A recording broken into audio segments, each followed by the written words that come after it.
Back to we lose. I think we're back.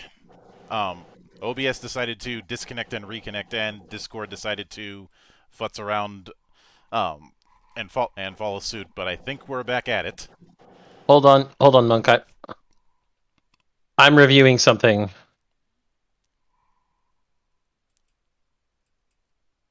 Yeah.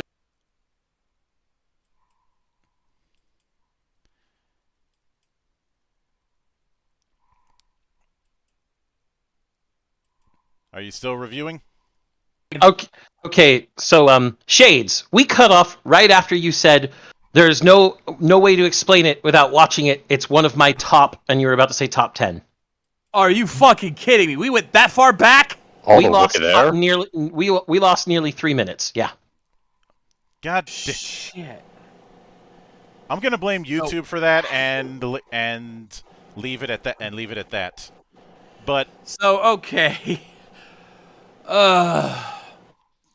Apologies for the technical problems. Which one of us says it, Shades?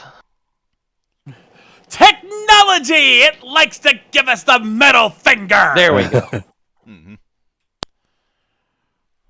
But so, getting back onto the heart of the matter.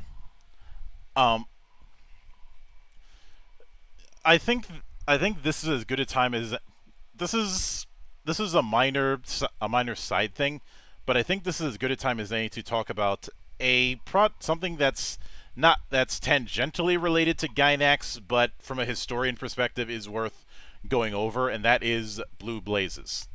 And for that, yes. I'll let JT take the stage on that one. Thank you. I shall. What I'm sure very few people listening to this know about. If you are interested in, since we're talking about the early days, the advent days of the founding of Gainax Studio and the people who made it up, there's actually a manga series that actually chronicled that, called Aoi Hono, or Blue Blazes, or aka Blue Fire in English.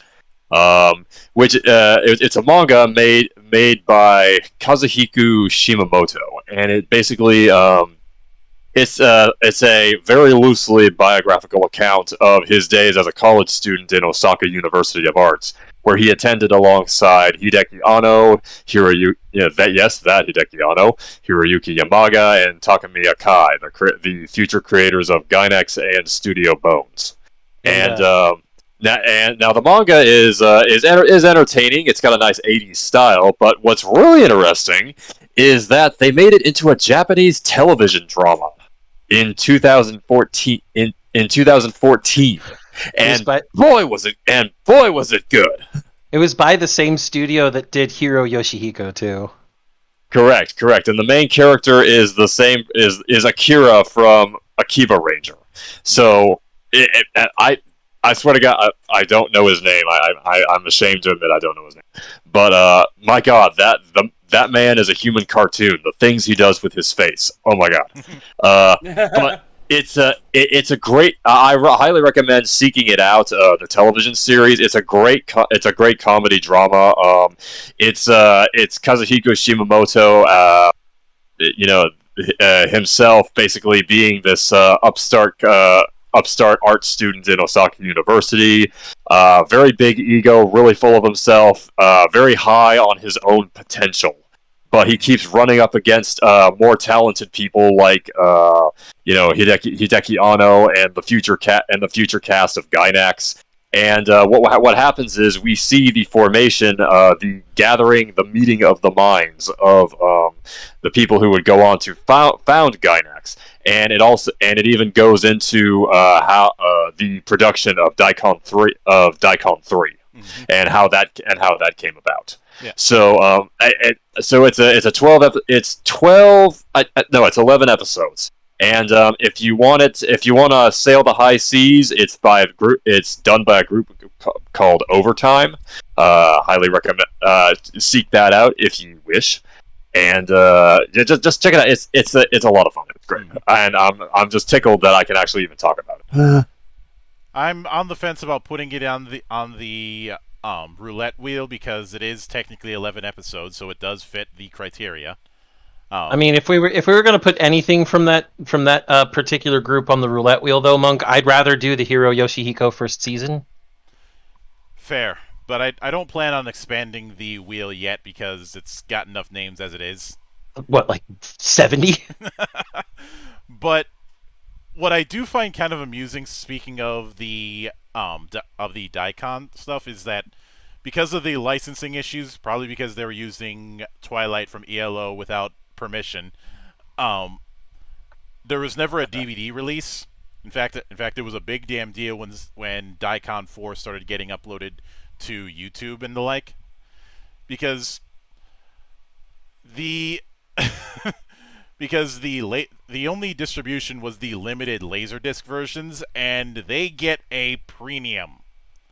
I mean, Laserdisc itself was a shit format for a shit time, so... Mm-hmm. But it had higher fidelity. It was also cumbersome as fuck. You're gonna be none of us are gonna be buying that Laserdisc. It's gonna be costing a pretty damn penny. I just reminded of that one episode of Regular Show that revolves around Laserdisc technology, but whatever, I digress. But through both of, apparently, I can't remember if it was with Daikon 3, they had to learn on the fly when it came to animation, and they only got the thing finished the day of the convention, which is probably why Daikon 3 looks a lot more rough. But Haname's was their first commercial work, and I'd say this was one of the telling signs because of the fact that their ambition far outstripped their talent. Even though Wings of Haname's is kind of a cult classic, it was a commercial failure.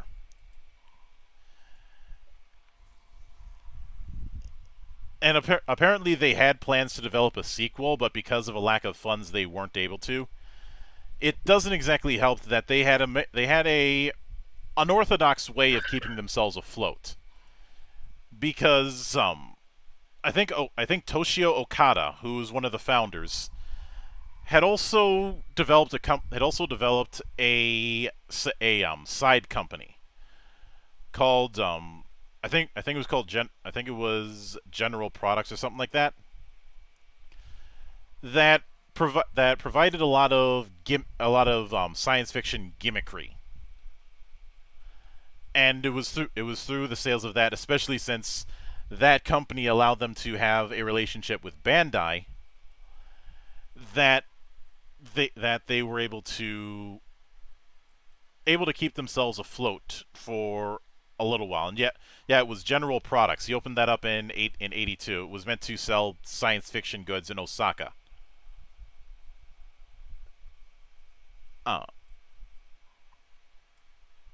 But the problem was, even though he was managing that company and Gainax, he wasn't very good at it. He was very, very lax. He had General Products stretch themselves way too thin, and that's what resulted in it going under a few years later. In the business, this is what we call foreshadowing. Because now, and I say that for two things: one, a project being a nightmare behind the scenes, and two, problems with management. Because something you will learn is a pattern. Yeah, because that brings us to Nadia. And if you go back and look at Nadia, it's very easy to say this reminds me a lot of Miyazaki's works than it does anything else from Gainax. Well, that's not exactly an accident. The project that would become Nadia started out in the mid-70s when Toho hired Miyazaki to develop a TV series. The concept was supposed to be around the world in 80 days, but in the ocean. Which given the kind of stuff that inspired Miyazaki, that's kind of par for the course. Yep. However, it was never produced, but Toho had the rights, and Miyazaki would use elements from this for stuff like Future Boy Conan and Laputa, which is why there's. It's not like one of them is a ripoff of the other, but there's similar DNA at work. Yeah. There's some overlap there. Especially between Nadia and Laputa. Laputa's so good, though. Mhm. Jeez. But if you have anyone to blame for Gainax getting involved with that, you can blame NHK. Because they were the Welcome ones who to tried the to push. NHK? I said, welcome to the NHK? No. Yeah, that was an obligatory joke, and you know it. Mm-hmm.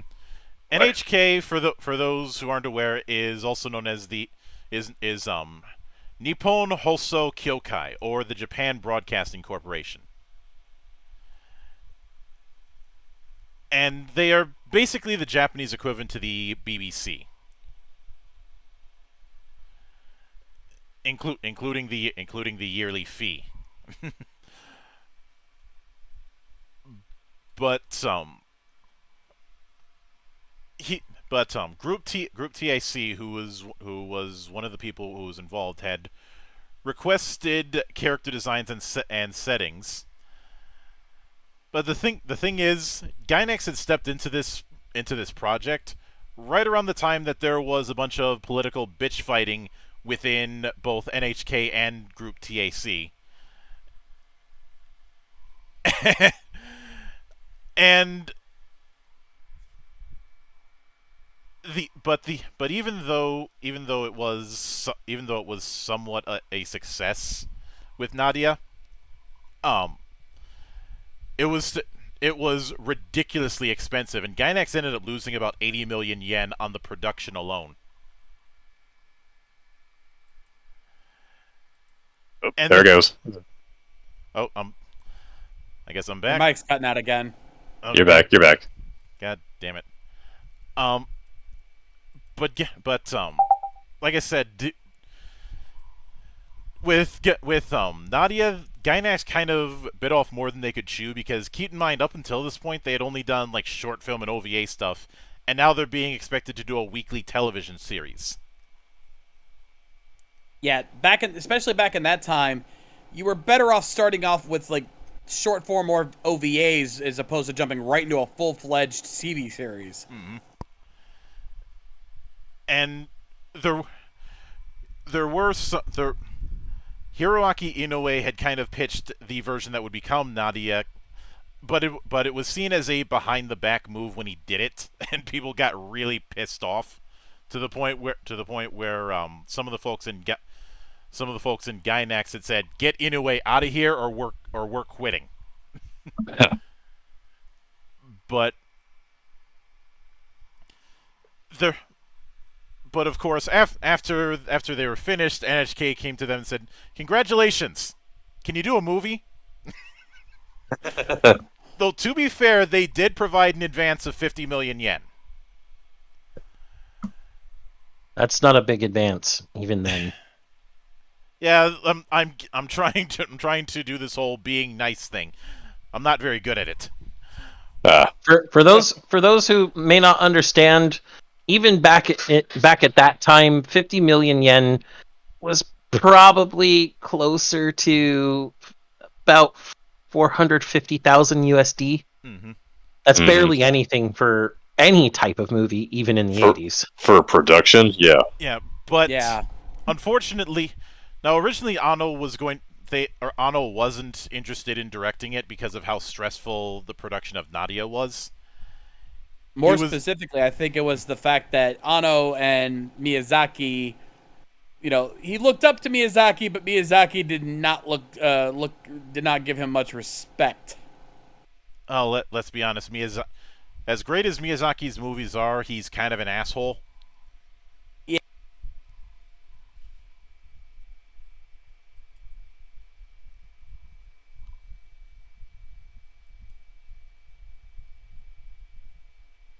Can't imagine And, why. that kinda This is fucked just him up. another case of never meet your heroes.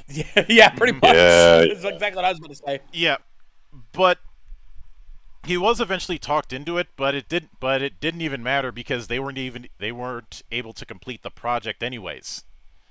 And because of this, they didn't lose as much money as they could have, but they still lost a lot of money in the process of that thing. And apparently Evangelion was originally pitched as a sequel to Nadia, but because NHK retained the rights, they couldn't do that.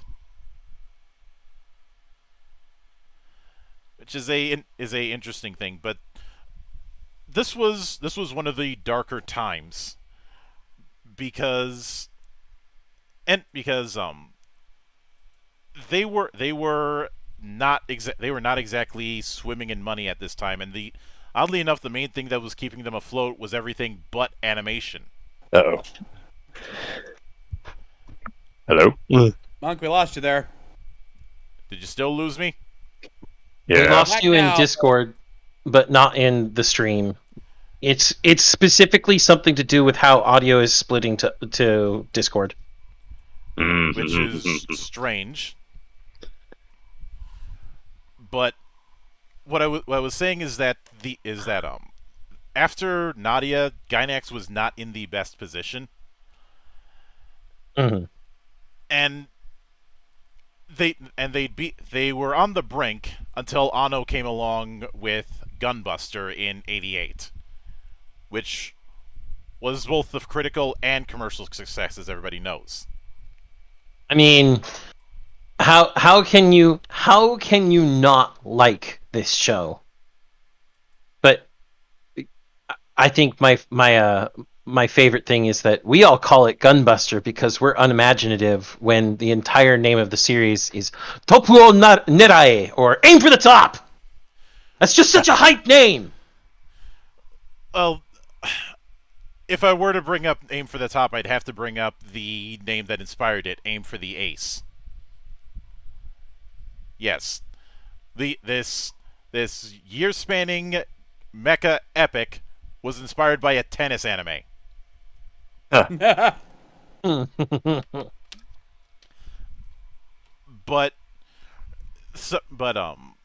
and I'm not saying that Nadia was a failure. It's just that the success was Pyrrhic, and Otaku no Video was a one-off parody work. It's not something you can really build yourself around.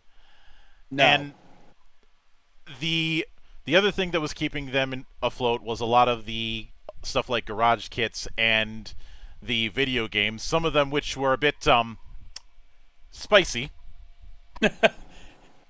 A bit cultured, shall we say. Even when some of them were banned, it still was one of the main things that kept them afloat.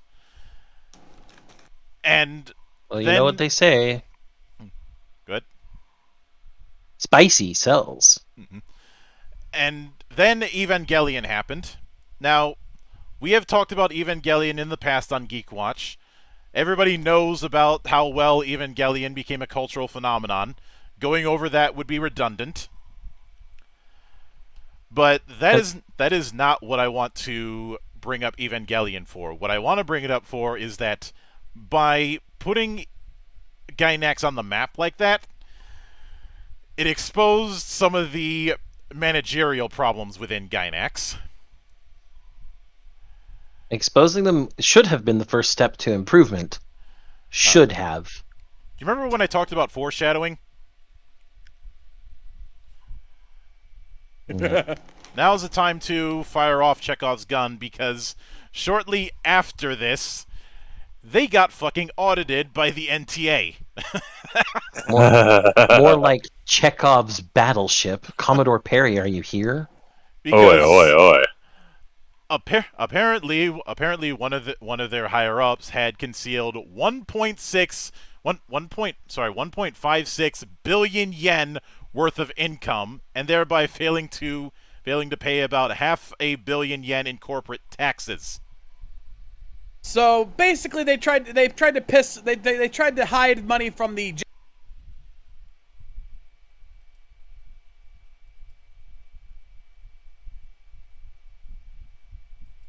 Again, for those who are around this time, 1.56 billion yen would have been something like around 15 million USD, and well, half a billion yen would have been something around, I would say.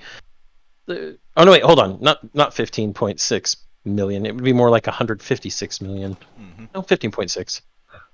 It's a lot. It's a lot of money. God damn it! It's a lot of fucking money. It's a lot of fucking money. You're in the millions of USDs now, and that's that's the sort of thing that our IRS would kick your door in and point guns at you for. That's right. Not even the Joker's dumb enough to hide from the IRS. Because something else I should note is that while Gainax has the primary credit, Evangelion was technically a co-production. Because at this time, Gainax did not have nearly the staff to do a full weekly television series. A lot of the heavy lifting was handed off to Tatsunoko. And as we have talked about Tatsunoko briefly in other things, you all know we all have a soft spot in our heart for Tatsunoko Productions. Yeah, and to give you an idea of how rough things were for it, you want the first show that was 100% Gainax, not co-produced by any other company, was Gurren Lagann. Mm-hmm. Oh, yeah. But okay, as far as TV series goes, I clarify, their first movie that was not a co-production was Appleseed, but still. Yeah. And there was after the tax incident, which apparently involved taking payments from other companies and then putting them in safe deposit boxes to the tune of 90% and leaving 10% as a reward for other companies. Which, yeah, that's not a good look. And because of that, then President Takeshi Sawamura and his accountant were arrested and jailed on accounting fraud.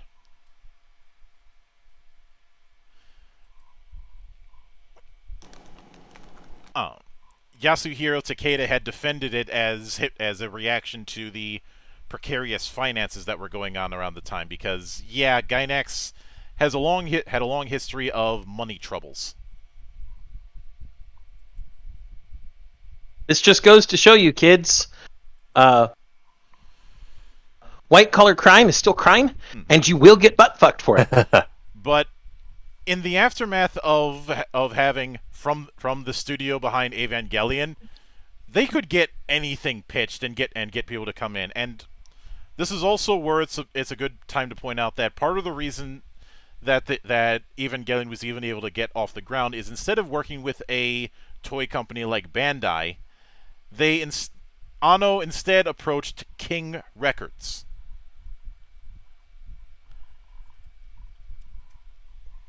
Which I think is the reason why you have such a banger soundtrack with Eva. Yeah. Yeah, they wanted to. Records is a big record studio. Mm-hmm. They wanted a way to get their music out to more people, essentially. Mm-hmm. And this is what I was saying earlier about Gainax's influence, because now having official record labels do soundtracks for anime is kind of the norm. Mm-hmm. Kind of the norm. We have one shining star in this sea of pop and rock that attempts to give us the classics of old. Their name is Jam Project. Hallowed be thy name. Yeah. But of course, one of the bigger things that was able to be developed in the aftermath of Eva was when Kazuya Tsurumaki, who had been one of Anno's understudies, had pitched the insanity that was Fooly Cooly, and the rest is history on that front.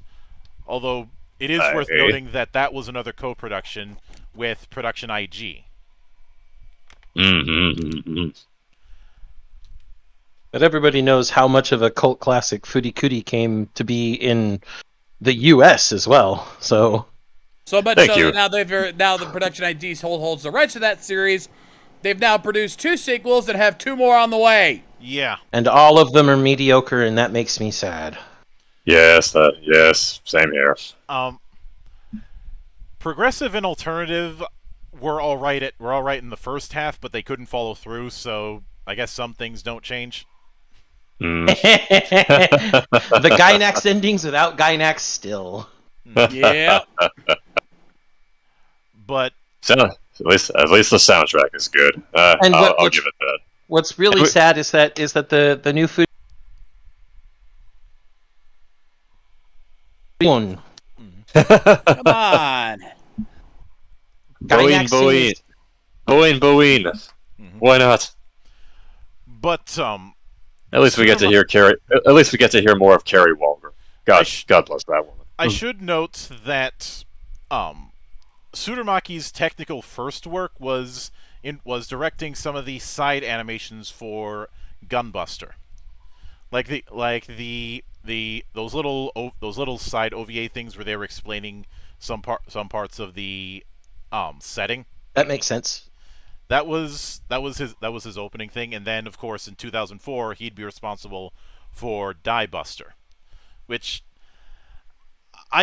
in a roundabout way I consider Die Buster to be a prototype for some of the things that we would see regarding Gurren Lagann. Of course. I mean, Yeah. Buster Machine 19. Now, of course, the other person who was an understudy that is worth noting is Hiroyuki Imaishi.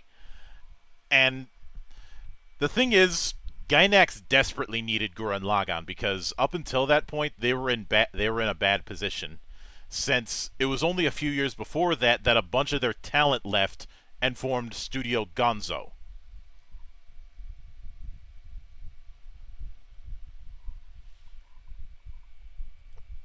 And Kira's asking about a couple episodes being in black and white because they didn't have the technology for it. I don't think that was the case.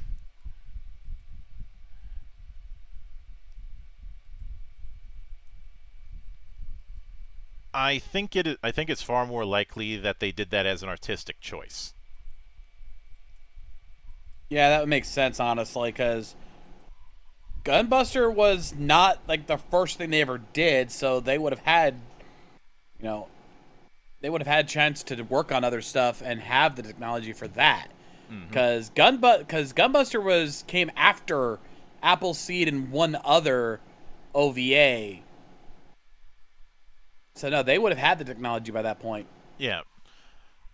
But some of the stuff that came out in the aftermath, you had stuff like His and Her Circumstances, which I haven't seen. It was a co-production with JC's staff. Worth seeing if you can find it. It's kind of in the ether. Orochiban Ebichu, i.e. the hamster that I kept mistakenly thinking was Hamtaro the first time I saw its cover art. Though, given the color scheme, can you blame me? Oi.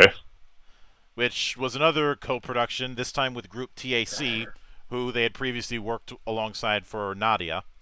Mahoro Romantic, which was a co-production with Shaft. Abe no Bashi, which I heard about but I never saw, which was a co-production with Madhouse. We'll get to them one of these days. But with a lot of the talent leaving, they needed some kind of hit, and Anno by this point was gearing for his revival of Evangelion project, and which ended up resulting in stuff like Death and Rebirth and some other materials. But more importantly, that was his focus, so they weren't going to be able to get him involved to bail them out again. And well, with that amount of chaos comes opportunity, and it's around that time that Imaishi pitched Gurren Lagann to Gainax, which we know how that story ended. but whenever people talk about Gurren Lagann, there is one side project that I don't hear a whole lot of people discuss, and that was the weird OVA experiment. You mean the parallel works? Yeah.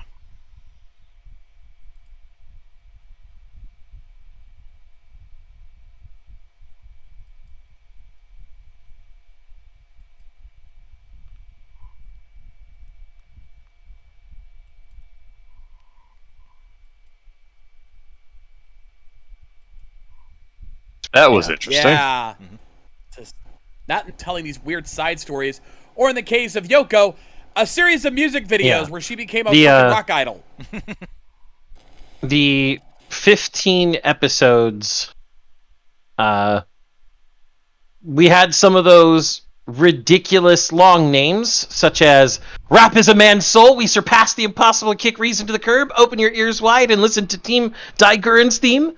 Or, Rap is a Man's Soul, Open Your Ears Wide and Listen to the Great Communist Theme, The Man Who Believes in Himself and Surges at Heaven.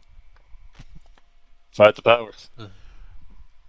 And the parallel works were all technically music videos. Yeah. All of them. Hi. While they were able to ride the success and then ride even further success with Panty and Stocking with Garter Belt, in 2011 some new problems started to emerge because that's when the lawsuits started to happen. The first of which was a lawsuit with AD Vision.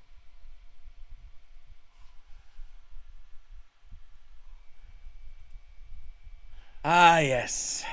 Back when ADV Films was still relevant. Mm-hmm.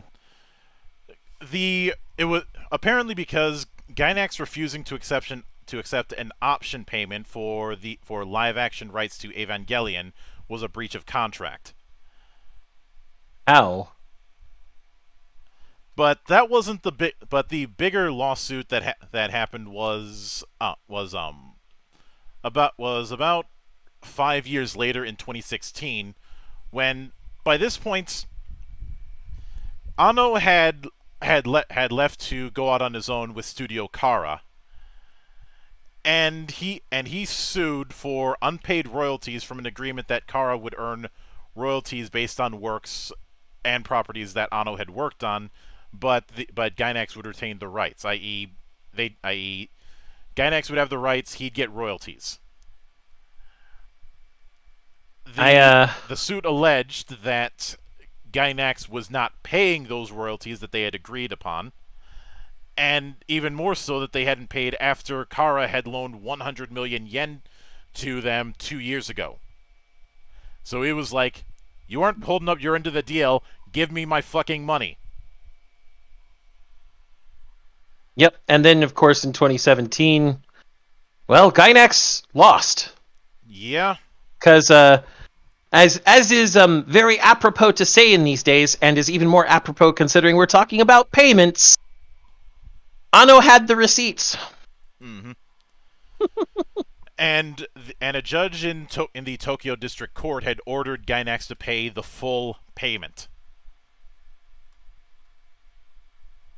I thought the law and the law won. That's about the way it went for Gainax at that point. And to this day, Anno has stated that he never got an explanation or even an apology from Gainax. Is it any wonder he takes every opportunity that he can to shit on them, including what happened a year ago? No. It doesn't surprise anybody. And, there were other things that he alleged also happened while he was working for Gainax that, makes other people not want to work for Gainax as well. There was also, I think the thing that really damned them is in the 2010s, Gainax decided to split their operation into 4 separate studios. There was one called Gainax West, one that was called Gainax Fukushima, which would later change its name to Gaina and relocate to Kogane, Tokyo. And the main studio and I think one other, but why the hell would you need to split your works 4 ways like that? That's a little fishy. More money fuckery? Perhaps. especially since it's not like they ever had a huge amount of employees. Yeah, they aren't they aren't Sunrise, who had numerous studios for its numerous operations. Like in its current most recent shell of itself, it only has 18 employees. Yeah, and Sunrise has gotten even bigger after being absorbed into Bandai Namco fully to become Bandai Filmworks, or whatever they're called. Mm-hmm. And so, yeah, the need for multiple studios, not so much. And of course, things would go from bad to worse, because after the success of Gurren Lagann and Pandian Stocking, well, Imaishi felt that he had outgrown the studio, and he left to form Studio Trigger. Which we've been over ad nauseum, so Yeah. I don't think we need to expand on Trigger. Yeah. No. Kind of speaks for itself at this point. And that's not to say Gainax... Good shit. That's what it speaks. Exactly. That's not to say Gainax wasn't doing anything after that departure, but a lot of the stuff they were doing just didn't have the same level of impact, and they just felt like a standard studio adapting people's work. Because, well, let's consider what they had after Pandian Stocking. The Mystic Archives of Dantelon, which is based on a light novel series. I didn't even know that existed until today. Exactly. Medica Box, which I like, but is based on an established manga. The second season ends right when shit gets good. Right when the one character that transcends the entire damn series shows up. We do get a bonus DVD episode, which is fantastic for Kumagawa fans, but too little, not enough. Not enough. Mm-hmm. Sorry, I have a soft spot for Medica Box. Well, Weird to hear you on a rant. We've discussed that one as well. As well as the concept of the Medica Box moment where a story shifts genres. But then there was Magica Wars, which is based... Oh, no, sorry, I skipped You one. skipped Stella's Women's Academy. Yeah, Stella Women's Academy, which again is based on someone else's work. And I'm not going with the full name for that. High School Division Class C something. Cubed, I C guess. cubed, yeah. Then Magica Wars, which I would write off because it's based on an iOS game, but if we did that, we would be hypocrites given what we saw with Seven Knights. Yeah, given recent Parliament shit, we can't really write it off anymore, can we?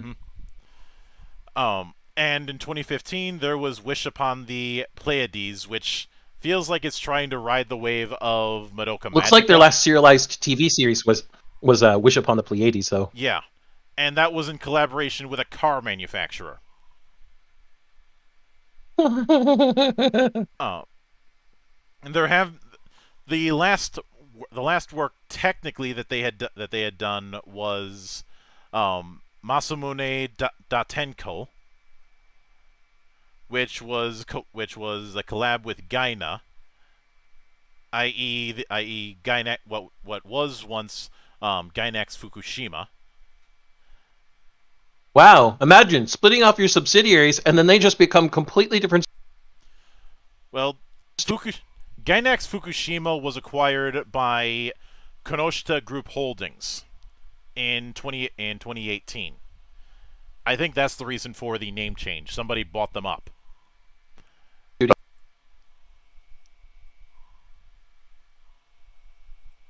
Oh, well, shit.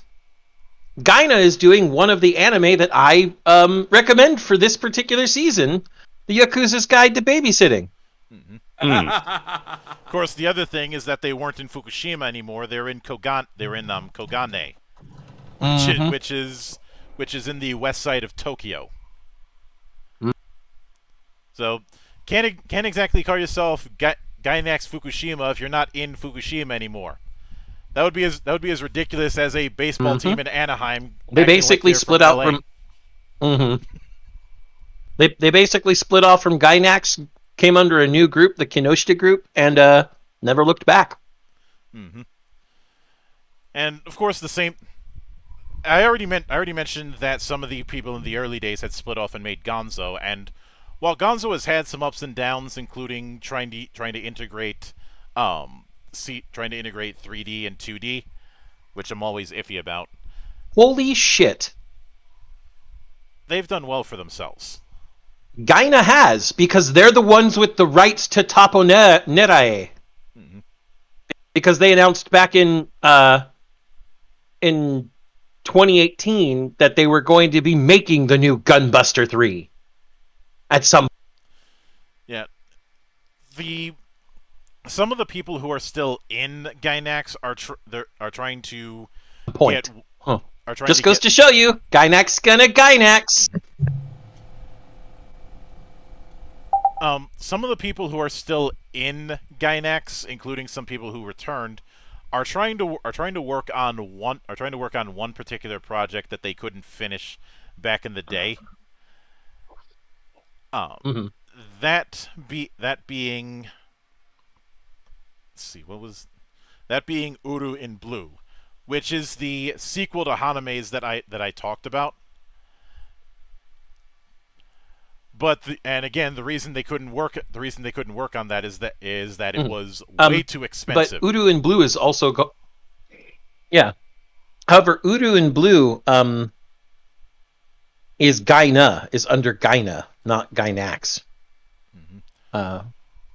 But that's been this white whale that that for one reason or another people in the company had wanted to make, but but it was way too ambitious for the amount and way too expensive. Mm-hmm. And apparently there's another project called Zero Century, which is going to be a movie trilogy based on Leiji Matsumoto's works, and is in production with Production Good Book and Gainax Kyoto. Working with Leiji Matsumoto can be a safe bet, but is it really? Especially given how a lot of the people who made Gainax what it is are off doing their own thing.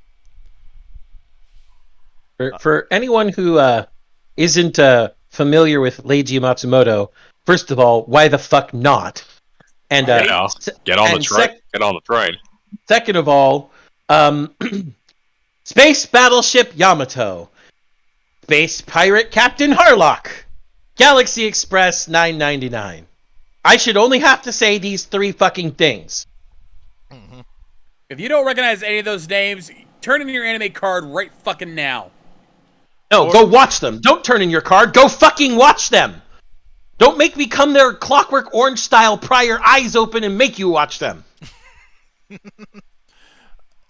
Or if you're not able to, well just wait for somebody like Mother's Basement to do the work for you or some shit. Lazy motherfuckers. Or just Yar Har. But I mean, one of them is named the Space Pirate Captain. Yar Har, motherfuckers. I should note that some of the OVA/ONAs I can't speak too much about. Stuff like, say, Money Wars I didn't see. And RE Cutie Honey is technically on this list, but I am not the person who is equipped to talk about that. I would rather ask Switchpoint to talk about that for me. But if there's any core lesson to learn besides the Gainax ending, as tempting as it would be to have the lesson of temper one's ambitions, I feel that's far too broad. A better lesson is that you can have the most talented team in the universe, but if it's not managed properly, then it's all for naught.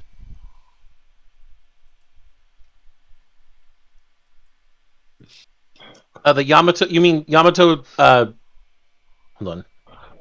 Starting with $21.99, maybe. Yeah, that's. I'm pretty sure that's what he's talking about. Mm-hmm. Let me check with $21.99 is also. I mean, it's based on stuff. It's just a remake of the original, so it's going to be the same Matsumoto work. Mm-hmm.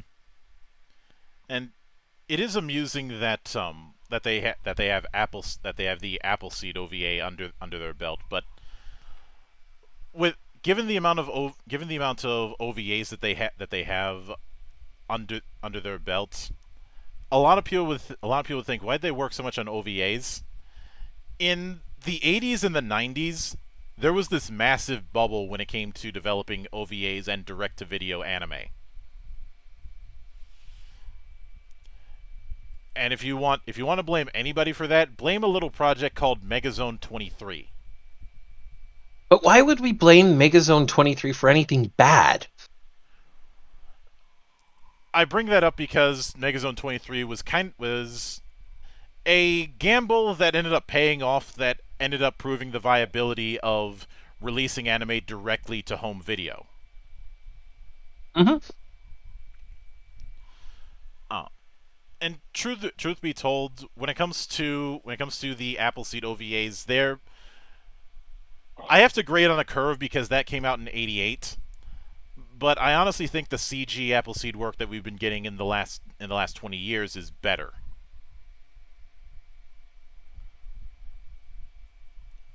I can see that. Doing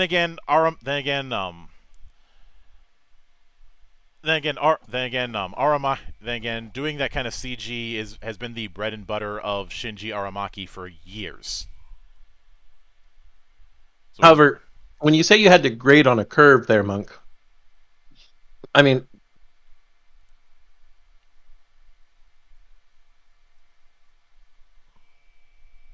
was released that year as well. While not Gainax, fucking Akira. Grading on a curve is only doing it favors. Yeah, but Akira wasn't an OVA. That was a full-on theatrical film. This is true, but people are going to compare everything that was released instead of just OVAs. Fair. And I do think earlier in this, when I was doing research, I ended up being reminded of All Japan Pro Wrestling. What? Now, for those who are not as familiar with Puroresu, the reason why I say that is for all of the immense amount of talent that AJPW had, including stuff like the Four Pillars of Heaven, as well as the massive draw that Giant Baba was back in the day. There was a whole lot of turmoil in the front office, and is one of the reasons why you had that massive exodus of talent that would eventually create Pro Wrestling Noah. Then some years later, you'd have another mass exodus where Keiji Muto would take a bunch of his followers and create Wrestle One. Sound familiar? Just a little bit. And to respond to Cure here briefly, Re-Cutie Honey was an OVA version of the Anno 2004 Cutie Honey live-action movie, only in the fact that it was adapted from it. It did expand it as well. Mm-hmm. And that's the reason why you're not going to see me do a retrospective on Cutie Honey, because things go all over the place. We could do a retrospective on Cutie Honey if we wanted to be sitting around for 6.5 hours. Yeah, I was gonna say we'd be here all fucking night. Now if that day ever does come, I'm out. Look, there's a reason why. What if we did it earlier in the day? No, there's a reason why it took me 7 years to finally cover Traveler. Maybe we should make it a sub goal for Shades. No. Yeah, not happening. Oh, spoil all my fun. Yes. Because someone's got to make you suffer a little. But But when I was doing research, just going through the history. I do that to myself well enough. when I was doing my research for this whole thing, I kept finding this issue of the management either being fucking idiots or fucking lazy. Isn't being lazy when you're supposed to manage well just being fucking idiocy anyway? It can. It's idiots all the way down, Monk. How about that? But Okada is the infamous one because of the fact that he barely did much in the way of oversight with the two companies he was managing. Yep. And I think we talked about how the term Gainax ending has been falling out of favor over the years. I think a large reason for that is we haven't had anything that would trigger it as much as we used to. I think that's because the anime sphere in general is learning that in some cases a Gainax ending can be fun, but it may have overstayed its own welcome to the point where it's mostly ruined for the future. Yeah, I think a lot of studios started to realize that, oh, wait a minute, having a nonsensical, ridiculous ending might actually ruin the story we're trying to tell, so maybe we shouldn't always do that. The most recent instance of a Gainax ending I can think of was Fena. Oh, Fena Pirate Princess? Oh, God. What the fuck? That came right the fuck out of nowhere. Mm-hmm. Sorry to cut. I mean, it basically reduced the entire story down to,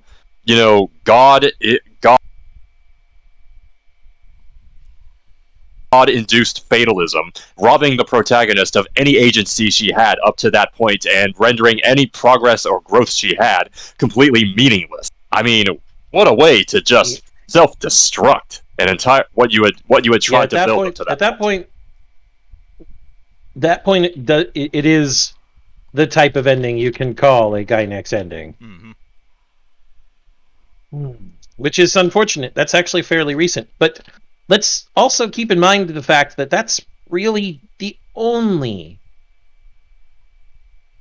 one that you can say in recent times was a Gainax ending that I can think of off the top of my head. Yeah, beyond that there are. I'm trying to think of any other. The only other major one that really sticks in my craw is Wolf's Rain by Studio Bones. Wolf's Rain? Yeah. Can't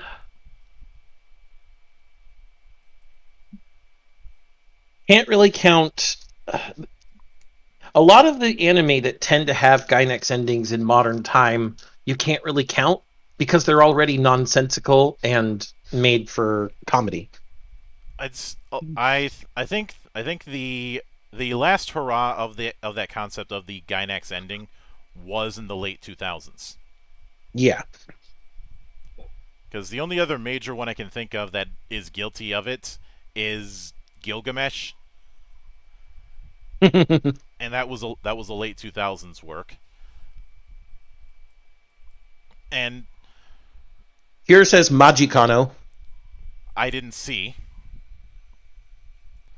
And I'm pretty sure somebody would try and throw Endless 8, but no, Endless 8 was just a dumb fuck idea.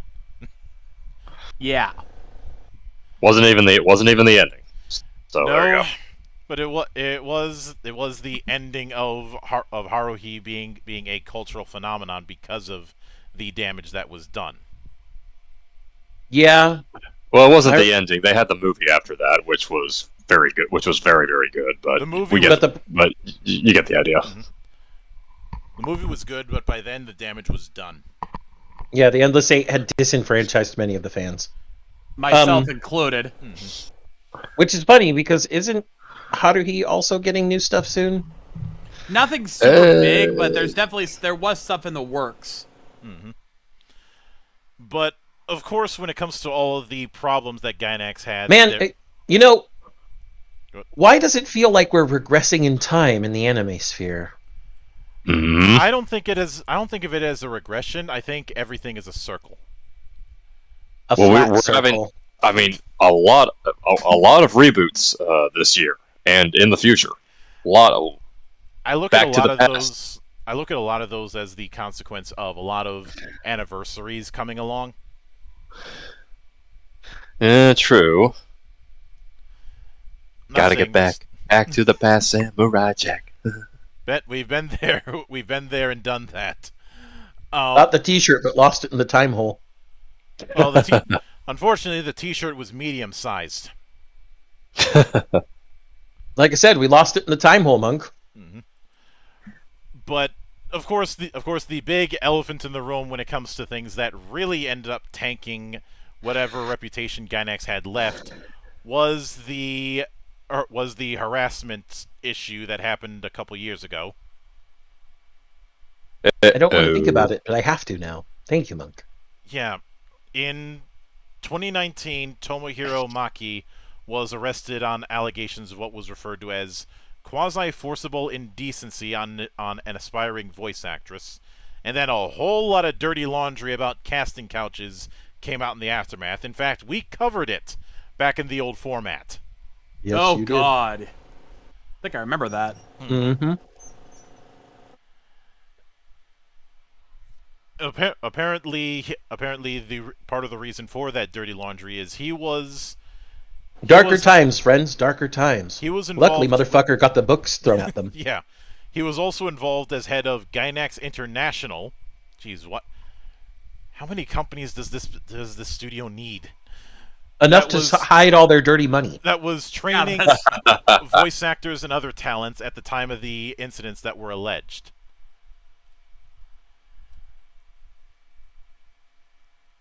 And Maki was sent in 2020. Maki was sentenced to 2.5 years in prison, and around the same time, Anno stepped back into the picture, saying that he is cutting off all ties with Gainax.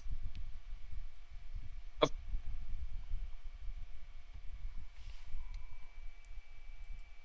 course. Thing to do with it.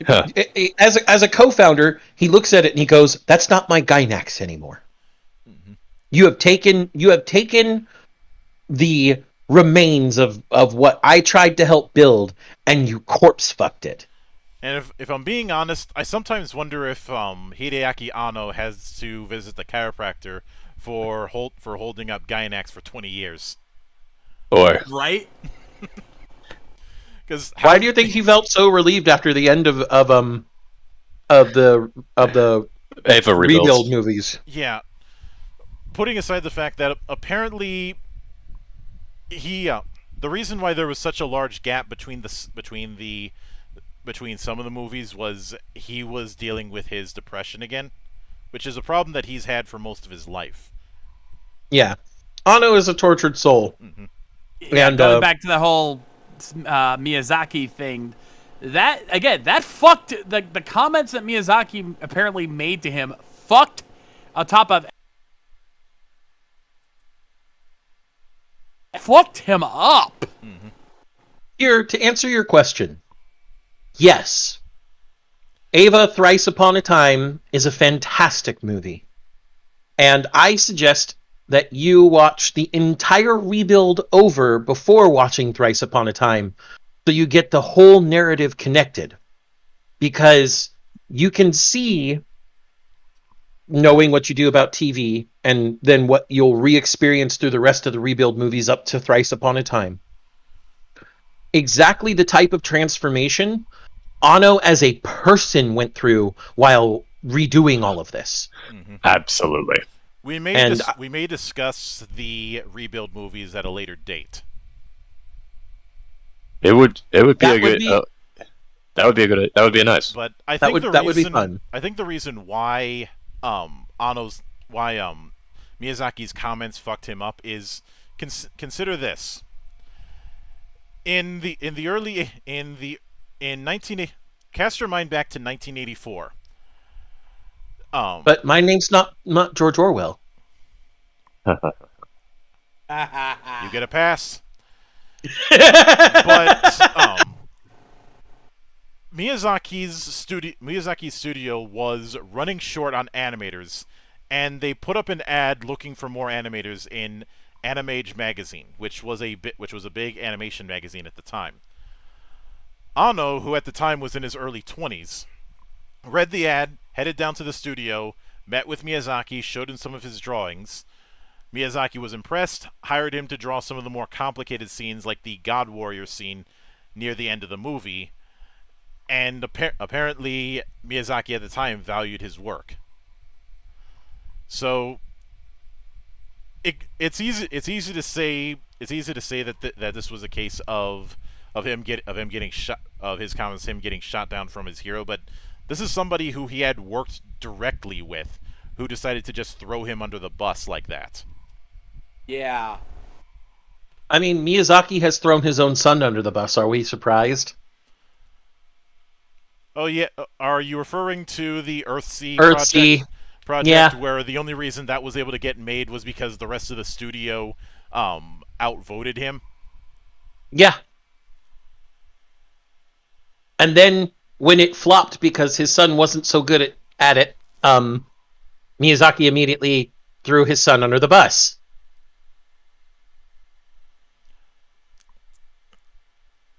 Miyazaki's... We said this earlier. Miyazaki's an asshole. Mm-hmm. He may be great at his job, but he's an asshole. And he's not, a fun, lovable asshole like me or the monk here. No. No. He's just an asshole. No, better yet, there was a term that I've always used before this. He's a dick. See, assholes just shit all over the place. Dicks fuck assholes. Yeah. Just watch any interview with Miyazaki or any time he's spoken to a camera, and you just see how much of a dick this guy is. It is insane. Pure disdain. This is also the reason why I don't take his comments on modern anime seriously, and why when one person tried to bring up the "anime was a mistake" quote that he made, which is taken ridiculously out of context. But that was a joke he was telling in that interview, because he laughs right after it. But I had said, and I was a bit pissed off at the time, but I don't regret what I said. I'd said, you do realize that Hayao Miyazaki is the Jim Cornette of animators. I remember you saying that, actually. I do remember you saying that when somebody else brought up Miyazaki's "anime is a mistake" quote. Mm-hmm. I don't regret saying that, by the way, and I don't think I will. And even though we had our criticisms with Eva insofar as it being a deconstruction, I don't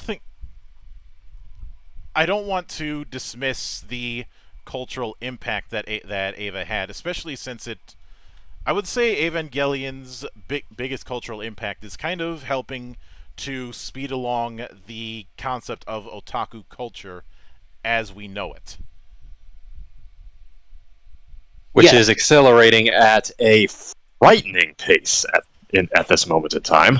Well, the information age will do that. Yeah, it certainly helped move it along, but it's not. But as animation became more and more popular, just with the passage of time, it was going to be inevitable. That's why I say it was an accelerant, not that it caused it. Mm-hmm. And of course, but even though Evangelion, even though the story of Shinji Ikari is finished, apparently Ano has stated that he's open to the concept of doing stories in the Eva universe, but not necessarily. And Kira's saying Eva is a deconstruction, Gao Gaigar is a reconstruction, and Nadesco is a self-aware one. No, that's not the case. Gao Gaigar is not a reconstruction; it's a successor in the Brave series. Yeah, it's the best toy ad ever made. It's from Takara Tomy for a reason. And Nadesco is very much a parody of Gundam and Macross, as well as a parody of otaku culture. Yes. Actually, I don't remember the exact name of the video here on YouTube, but there was a really nice video essay I liked that said that Evangelion is a question answered by Gurren Lagann. If I can find that video, I'll certainly take a look at it. Interesting.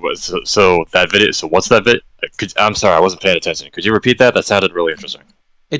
I don't remember the exact title of the video, but it's a video that basically says, when broken down, that Evangelion is a question answered by Gurren Lagann. I like it. I like. Mm-hmm.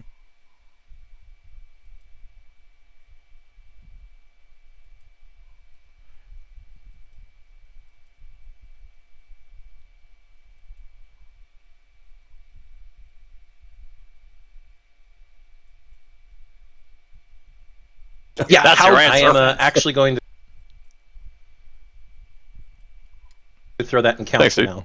So, in case anybody's interested, I've watched it. It's really fucking good. I really liked it. Anybody else wants to watch it? I highly recommend it.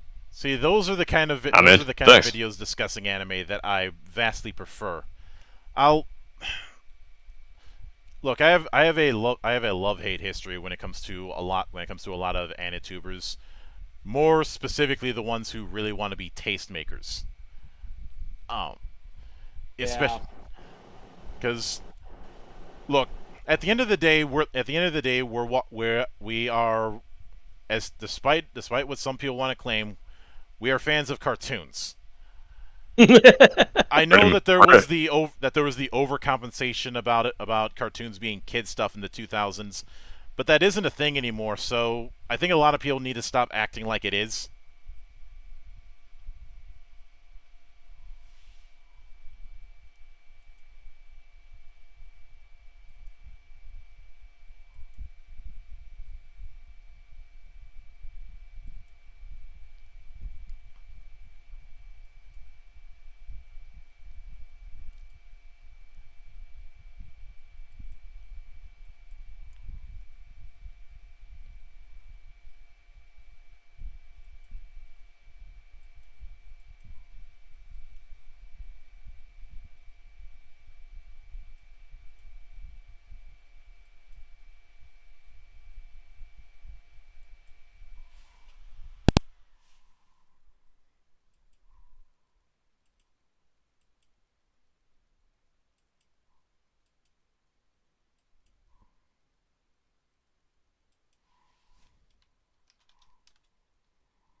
Yeah, he did have to cut out there, didn't he?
This has got to be the most cursed episode I've ever done.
He's back. Motherfuckers! Motherfucking goddamn cocksucking mother... Did he just crash out again? No. Oh. Oh, no. And... Shit, what the fuck did you just post? We were talking about bad voice acting and hentai, and we brought up Bible Black, and I told him that Sea-Dog had done that video. Well, adding that to the torture list. Are we still live right now? Yes. We're live, pal. I can hear this entire conversation. So you guys heard that context. We brought this up because if you've never heard the voice acting in Bible Black, in the dub version, I should stress, the main girl, Emery, sounds like a 45-year-old who's been smoking her entire fucking life. Look up Sea-Dog VA's video about trying to fix the dub in that, and you'll hear it for yourself. Look, I have always been very ambivalent to the sub versus dub debate. I always found it to be a dick measuring contest because while there are some times where it's justified on one side or the other, it's important to keep in mind that I will take a dub from 2022 over a dub from 1998. Uh-huh. Because let's keep in mind, in those early days, dubbing for anime was a outlaw thing, and they would take whoever the fuck they could get. Which is why we got such great people as David Lucas, Steve Bloom's best friend. Oh, there's also the whole thing of a lot of people using pseudonyms, which as a historian, makes figuring out who did what voice work very tricky at times, especially when you're dealing with older works. Yeah, though there's one VA that when you hear him into certain works, you can't mistake the voice. I won't say who it is, but if you know, you know. Yeah, and even in modern day, there's still flubs, because didn't you have an infamous one where you ended up crediting the wrong guy a few years ago? Okay, to my credit, I'm going to clear the air on that. I'm going to bring this up. So yes, that was not my fault, because I checked this after even before the fact. Yeah, when I reviewed My First Girlfriend as a Gal, every source I checked said Chris George was the voice of Minoru Kobayakawa. I checked ANN, I checked by Anime List, I checked, they weren't listed on IMDb, I don't think. I checked everywhere, and it said that it was Chris George. But when I tweeted out that I did for the final review, Chris himself replies to me, I didn't voice that character, it was Damon Mills. What? I was like, what? Then somebody's using his name without him knowing it. Yeah, and he's brought this up in other tweets too. I've seen him talk about this in other tweets where he still says it's Damon Mills. So what the fuck is going on? Maybe they're That using was each not other's. my fault. Maybe they're using each other's names and they're acting and they're doing the work for the other or something. Well, to be fair, it also could be he just doesn't want to be associated with that character because that character is a fucking pedophile, and I'm not exaggerating this. Oh, lovely. If I had to hazard a guess, I would imagine that the people who were taking notes, nobody checked. And you know how, as Winston Churchill once said, a lie can get halfway around the world in the time it takes the truth to put its pants on. Yeah. So it's a case of it's either one or the other. Either that people have miscredited him, or he's lying out his ass because he doesn't want to be associated with that character. Because again, oof. When I say the character's a pedophile, I mean he literally. It's not a lolly thing, because when a lolly character tries to flirt with him, he shuts them down, but he goes after little kids. Yeah. Not a fucking joke. Lovely. Wasn't the only problem you had with you and I had with the dub with that anime. No, that wasn't a dub problem. That was a character problem. But yeah, the dub has its own set of issues. But anyway, back on the rails. Yeah, getting back on the rails regarding Gainax. I would say, when it came to the people who left, Gonzo has kept themselves relatively stable, but I'd say they were really able to break out due to the success of Afro Samurai. Yes, absolutely. Yes. But of course, I have to say it, Monk. You're only saying this because you're black. Fuck off. There we go. Fuck you. Hey, hey now, JT. You don't get to get in on this. This is my personal time with the Monk. I'll stay out. Okay, I'll stay out of it. Sorry. But I'd say one of the other things that helped them break out, at least in my opinion, was the anime adaptation of Trinity Blood, which is one of those stories that is unfortunately never going to be finished in the way it was intended, much like, say, High School of the Dead. Sad face. Very, very sad face. I mean, it did eventually get finished by a ghostwriter who had been a friend of the original authors, but you know how it is. Not the same. It's not the same, just like the continuation of Berserk is not going to be the same. Mm-hmm. Yeah. But very sad panda. But Gonzo is still around doing things, but I wouldn't say they're trying to be a celebrity studio. Trigger, I would consider a celebrity studio in the fact that people will take a look at an anime that's done by Trigger or done by Shaft just on the name. Yeah. They've got the name recognition, and to be fair, that recognition is earned. Mm-hmm. Yeah, yes. Gonzo is one of those things that you go to if you it's one of those studios you go to because you know it's probably solid work.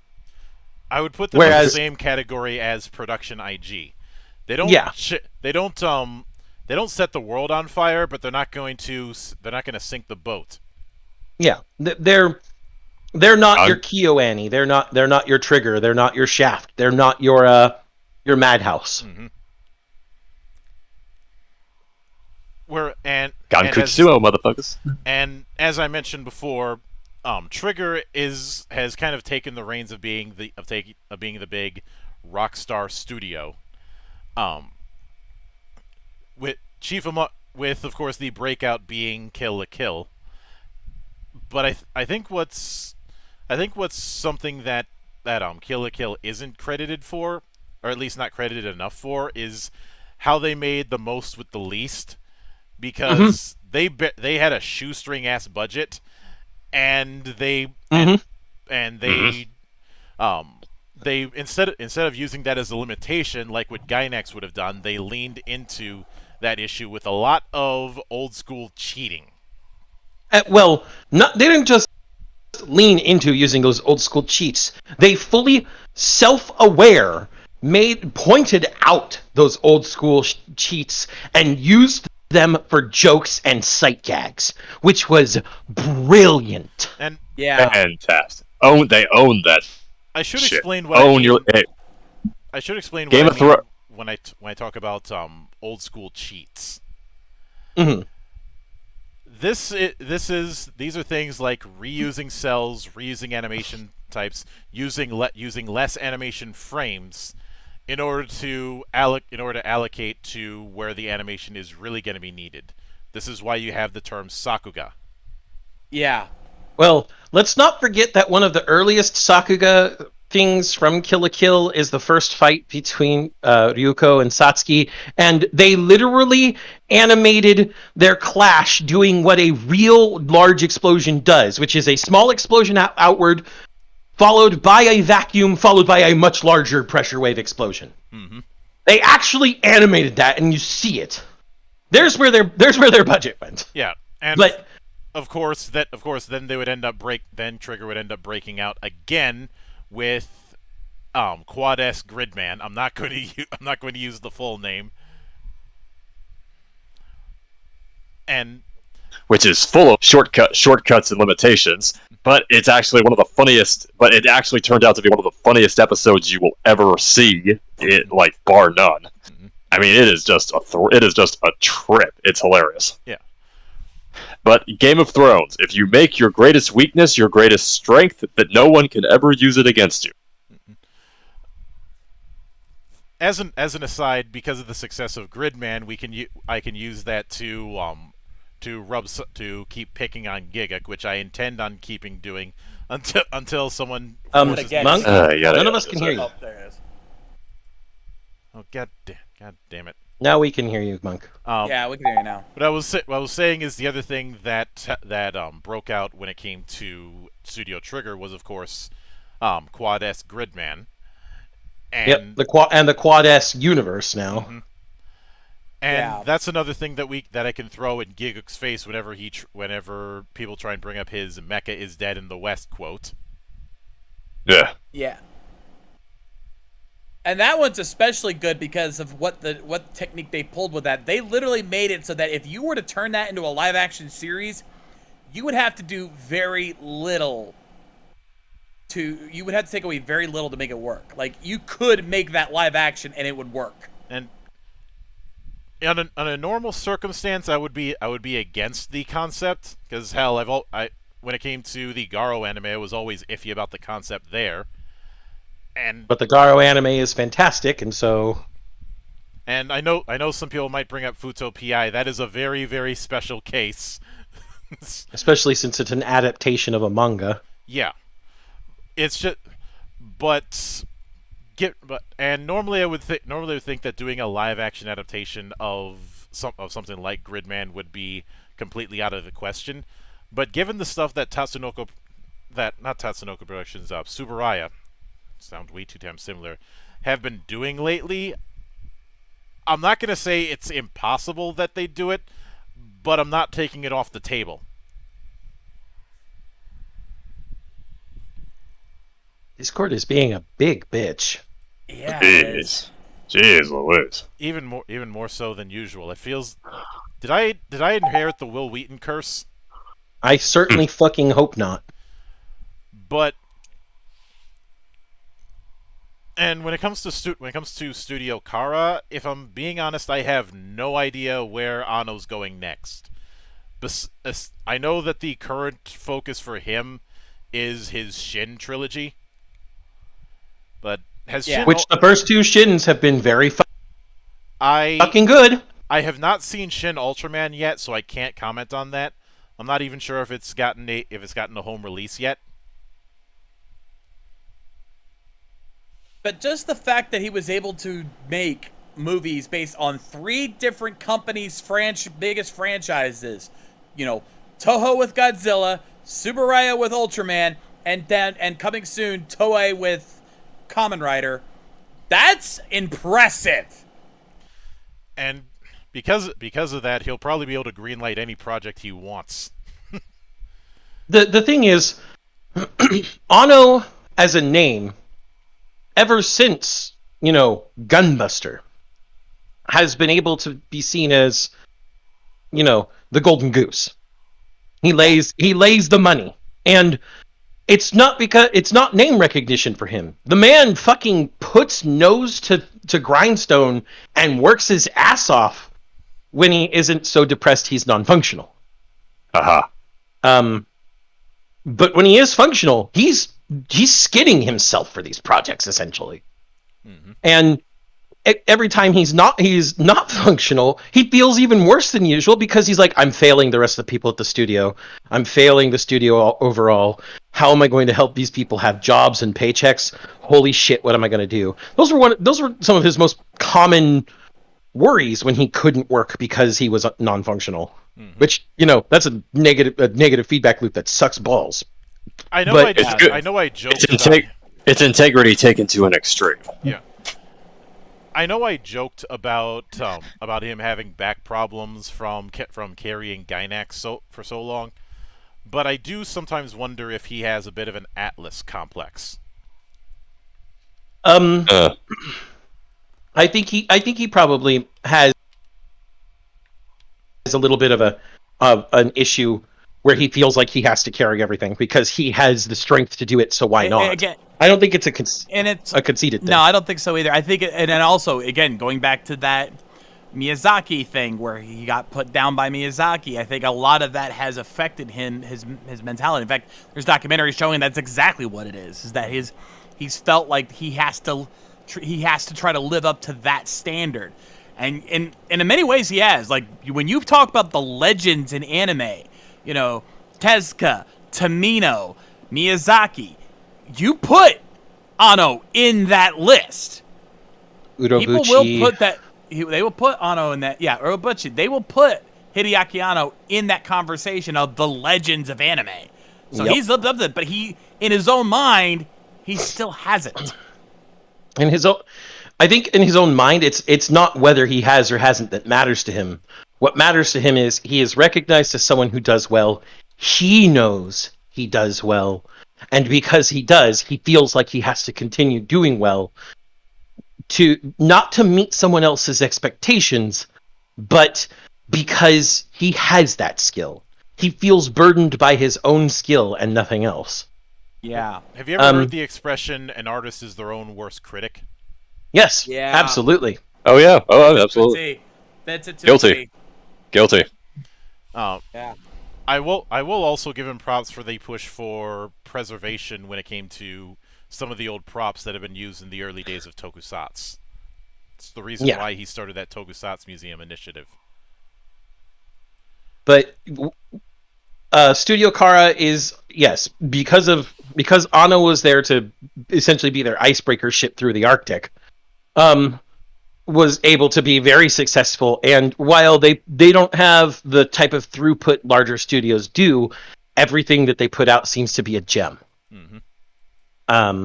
So everything that has split off from Gainax proper, even their own subsidiaries that found new homes, so Gaina being a perfect case in point,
I got cut off at Gaina being a perfect case in point. Yeah. Shades had to drop. Yeah. No worries. No worries, Shades. We'll see you another time. But with all that in mind, I think we should wrap it up before I get cursed again. What? The way I wanted to wrap it up was everybody that split off from Gainax because they looked at Gainax and didn't follow the bad examples of Gainax was able to follow the things they wanted to do and become successful because of it. Yeah. Every one of them. Mm-hmm. And it really is that Gainax's mismanagement and poor corporate environment that leads to this ignominious sunset, a loss of all the goodwill they had and all the things that they were known for, because, well, they couldn't live up to it internally. Yeah, and I know some people lament that Gainax isn't doing much, but the people who made it what it is are still doing things, and you have two options. You can either keep chasing the past, or you can embrace the future. And I choose the latter because I'm not living off of nostalgia. Yep. Around here, we choose to follow what's good and right and awesome. And if that means leaving behind what has rotted and decayed, well, so be it. Mm-hmm. That's nature, man.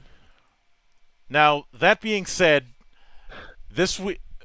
for the next few weeks, I am back on the interview grind once again, much to the chagrin of some of my colleagues here, I'm sure. On Tuesday, I'll be interviewing Polyhedral Games.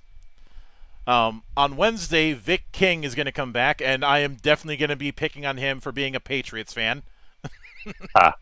Because they got their ass kicked by the Lolfins. On Thursday, Mr. Turnip is going to come back to talk about his Dew Prism Tactics project. And on Friday, we are continuing the Valley of the Judged. So Indeed. Please look forward to all of it because it's all going to be a whole lot of fun. And we will have another episode of GeekWatch lined up this time next week. And hopefully by then I won't be as cursed when it comes to Discord. So until then, on behalf of the good brothers present and not present, my name is Mildra, I am your gaming monk, and